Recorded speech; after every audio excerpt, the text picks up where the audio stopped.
Muito bem, pessoal, vamos dar sequência então à nossa reta final, módulo 3, última semana da disciplina Gestão de Projetos. Estamos dando enfoque nessa semana na fase de planejamento. Falávamos na aula passada sobre, dentro dessa fase de planejamento, fechar o escopo, e para fechar o escopo nós temos que utilizar a ferramenta principal, e é talvez a principal atividade, que é criar a EAP, que é a estrutura analítica do projeto, é onde vai apresentar toda a subdivisão daquilo que a gente vai fazer no projeto.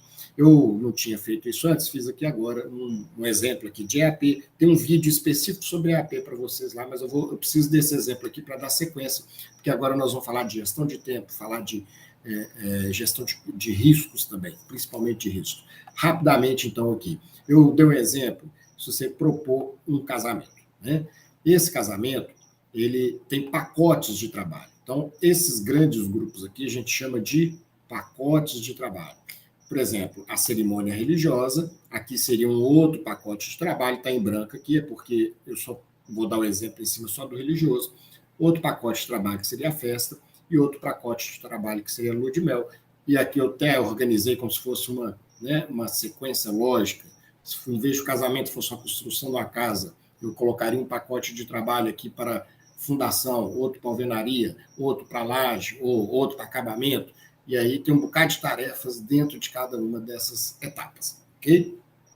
Bom, aí a ideia, então, foi você destrinchar esse pacote de trabalho, né, nas subdivisões menores possíveis, desde que não fique excessivamente pequena, senão seu planejamento vai ficar muito longo, mas que faça sentido você colocar isso como coisas a serem realizadas. Normalmente, na EAP, essas descrições aqui das subatividades vêm com a linguagem de coisa pronta.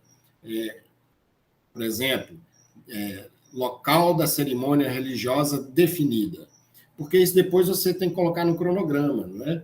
Não é começar a definir a cerimônia religiosa, é a cerimônia, o local da cerimônia religiosa tem que estar definido. Aí depois no cronograma você vai falar, e essa definição tem que acontecer até tal dia. E nesse dia eu já tenho que saber qual que seria, então, por exemplo, a data da festa. Por quê? Porque eu tenho que fazer convites, eu tenho que depois fazer uma lista de convidados, eu tenho que distribuir esses convites, entregar os convites, tá certo? Então, esse destrinchamento das atividades normalmente, como eu disse, usando uma linguagem vislumbrando o produto, vislumbrando a entrega, os deliveries que a gente fala em projeto. Né? Então, por exemplo, seria definir padrinhos do casamento convidados, porque aí depois eu vou falar, então até tal data eu tenho que ter os padrinhos não só definidos, mas convidados, tá bom? Aqui, por questão de espaço, eu não coloquei. Mas essa, então, é a ideia da EAP, a subdivisão nas mínimas tarefas. Ah, professor, tem que estar numa ordem lógica? Não, essa ordem é o papel da próxima atividade. Então, a gente então, aqui, essa seria a principal atividade em gestão de escopo, né? que é o fechamento do que é, de fato, esse seu projeto, né? As atividades do seu projeto. E agora a gente entra no outro triângulo, na outra ponta do triângulo, que é o gerenciamento do tempo. Fazer um cronograma não é sair chutando datas. Fazer um cronograma é fazer um raciocínio que, no fim, vai me entregar um cronograma. Seria a quinta parte aqui, tá? Olha, tem que 5 atividades, 6 ao todo, né? Dessas 6 atividades, essas 5 aqui que eu estou circulando, são atividades dentro da fase de planejamento, tá? A outra aqui é a atividade de controle, tá? Lá naquele ponto do nosso ciclo de vida, que o controle ele vai do primeiro dia ao fim, tá vendo? Então, ciclo de vida iniciação, ciclo de vida planejamento, execução, encerramento. O controle, o tempo todo, eu estou fazendo, tá? A depender óbvio, cada coisa a gente controla seu tempo. Então, em relação à gestão do tempo agora, tudo isso que eu estou falando aqui diz respeito à fase de planejamento. E é basicamente a gente planeja a gestão do tempo, planeja o cronograma e depois controla esse cronograma.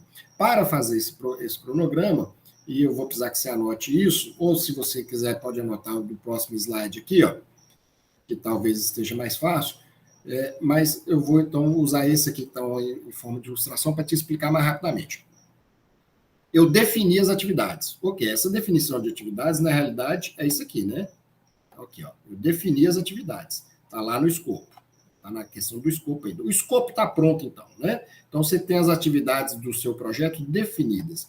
A próxima coisa é colocar essas atividades em um sequenciamento lógico. Em um sequenciamento lógico. E esse sequenciamento lógico, a gente vai verificar as relações de interdependência entre essas atividades, tá certo? Então, por exemplo, tem coisa que eu só posso fazer depois que a outra tiver feita. Então, por exemplo, por mais que eu possa sair amanhã, falar, resolvi, vou casar. Eu posso sair amanhã tentar contratar fotógrafo e vídeo. Posso? Poder pode. Mas como é que você contrata se você ainda não sabe o local ou a data, não tem definida a data da cerimônia? Ah, a data sou eu que escolho. Não. Conforme o local que você for casar, tem certas, por exemplo, alguns locais da Igreja Católica, principalmente, ou até em outras igrejas, que quem vai definir a data para você não é você, vai ser o padre, vai ser o religioso lá, tá certo? Então, definiu a igreja, onde que é, o local, definiu. Esse local consegue definir a data? Definiu. Aí eu posso fazer outras coisas, aí eu posso, então, correr e fazer vídeo, contratar vídeo e foto. Então, existe uma dependência dessa tarefa em relação a essa. Então, eu só consigo começar essa depois que essa estiver pronta, certo?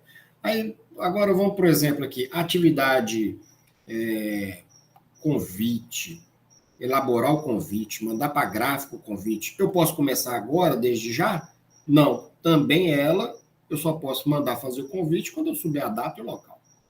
Entende? Então, aqui a questão da interdependência? Ok. Agora, a lista de convidados é uma coisa que é mais sua, você mesmo pode ir fazendo. Né? Então, você pode fazendo essa lista de convidados desde já, ainda antes mesmo de ter escolhido a data e o local lá, tá certo? A lista, quem será os padrinhos também. Não, então, não tem certas atividades que não têm interdependência. Então, elas não precisam esperar para você iniciar. Você pode até convidar os padrinhos, né, conforme o nível de amizade que você tem, antes mesmo de saber a data que você vai casar. Você fala, olha, eu vou casar algum dia do ano que vem. Você é meu padrinho? Eu sou seu padrinho. Então, você pode, algumas atividades você pode ir começando, outras você vai ter que esperar a atividade tal acabar para então começar a segunda atividade. Então, algumas andam em paralelo e outras andam em sequência. Esse tipo de observação ela é importante para a definição de cronograma. Você vai descobrir que existe no projeto um chamado caminho crítico do projeto. Veja, então, por exemplo, a questão da festa. Você pode começar algum tipo de planejamento da festa sem antes ter resolvido essa parte de cá, ou pelo menos essa aqui, da igreja. Porque como é que você marca o local? Para você fazer a festa, você vai ter o mesmo trabalho. Você tem que arrumar o local, vai ter que contratar uma banda para animar a sua festa, você vai contratar também esse pessoal aqui de vídeo e foto, decoração e etc e tal. Tudo dependendo aqui, ó. Então, é um pacote de trabalho inteiro, dependendo de uma atividade que faz parte do outro pacote aqui, certo? Essas amarrações impõem, amarras é a palavra, ao seu cronograma, tá certo?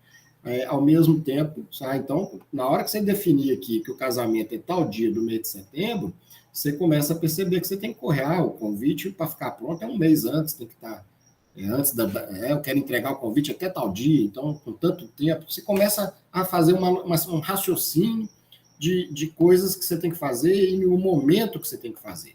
É isso que é sequenciamento de atividades, tá bom? Outra coisa a ser feita, e não precisa ser nem depois do sequenciamento, pode ser junto, antes, paralelo, é a estimativa de recursos para essa atividade. Tá? Algumas atividades dependem de recursos. Então, por exemplo, eu estou construindo uma casa e eu quero fazer uma compactação de chão. E aí, para isso, eu vou ter que ter que arrumar uma compactadora. Então, não adianta eu falar que essa compactação de chão vai ser amanhã, se quem se eu não tenho a compactadora e vou ter que comprar ou vou ter que alugar, e quem aluga está com ela alugada lá por várias semanas, só vai desocupar daqui a tantos dias. Então, às vezes, a atividade que você vai fazer no seu projeto depende de um recurso físico, humano, material ou até de dinheiro que não está disponível agora e que só quando esse recurso estiver disponível que a atividade também vai poder acontecer. Então, aí você vai ter que olhar também para fazer o sequenciamento do tempo. E aí é o óbvio, né? Quanto tempo eu gasto para cada uma dessas atividades. Então, por exemplo, quanto tempo eu gasto para convidar meus padrinhos ou para entregar todos os meus convidados? Aí você vai fazendo as estimativas, tem algumas técnicas de estimativas, tá? Eu acho que tem um vídeo específico aí para vocês só sobre isso, tá bom? Então, gente, isso feito, você conseguiu fazer, vai então finalmente montar seu cronograma, que é a última coisa, tá bom? Então, anota aí, por favor, pausa no vídeo e anota aqui no seu caderno sobre gerenciamento do tempo, né? É uma fase, dentro da fase de planejamento, o que você faz sobre gerenciamento de tempo? A EAP está criada, ou seja, você já sabe quais são as atividades do projeto, você vai sequenciar essas atividades, estimar o tempo que cada atividade gasta e também os recursos que você vai precisar para a execução daquela atividade. Boa parte, grande depender do projeto, nem depende de recursos, a não ser de dinheiro e de gente, tá bom? Então é isso aí, beleza? Isso é gestão de tempo, montagem do cronograma. Finalmente, vamos entrar agora em um tópico muito importante, gestão de riscos, tá? E é tão importante que eu estou preferindo falar dele do que falar de custos, por exemplo. Custo é uma coisa meio óbvia, você vai até onde que o dinheiro dá, né, no projeto. Mas custos é avaliar e enfrentar, riscos, né? Avaliar e enfrentar esses riscos. Saber o que algo pode dar errado, é chamada lei de Murphy. Se algo pode dar errado, vai dar errado. Lei de Murphy é isso. Então, tem coisas que a gente pode evitar. Tem coisas que a gente controla e tem coisas que a gente só minimiza o imprevisto, o chamado imprevisível. Tá? Vamos melhorar isso daqui a pouco, não precisa de copiar isso aí. Então, vamos entrar nessa do gestão de riscos. Eu acho que eu tenho um vídeo à parte lá para vocês também, mas a primeira coisa, assim, olha, como identificar riscos? Né? O que é risco? Risco é algo que, se acontecer no seu projeto, vai afetá-lo de alguma maneira. Então, basicamente, é um raciocínio sobre incertezas. Tem coisa que tem um grau de incerteza. Esse grau de incerteza, você vai passar a considerar. Incerteza a gente tem na vida inteira, né? Você não tem nem certeza se você vai terminar vivo até o final desse vídeo, falta só 3 minutos para eu terminar. Mas essa incerteza passa a ser considerado um risco se ela tiver um impacto no seu projeto e a depender da probabilidade dessa incerteza acontecer, tá bom? Eu vou ter que gravar um terceiro vídeo só sobre riscos, porque o YouTube só permite que o meu vídeo tenha 15 minutos, eu já está com 14.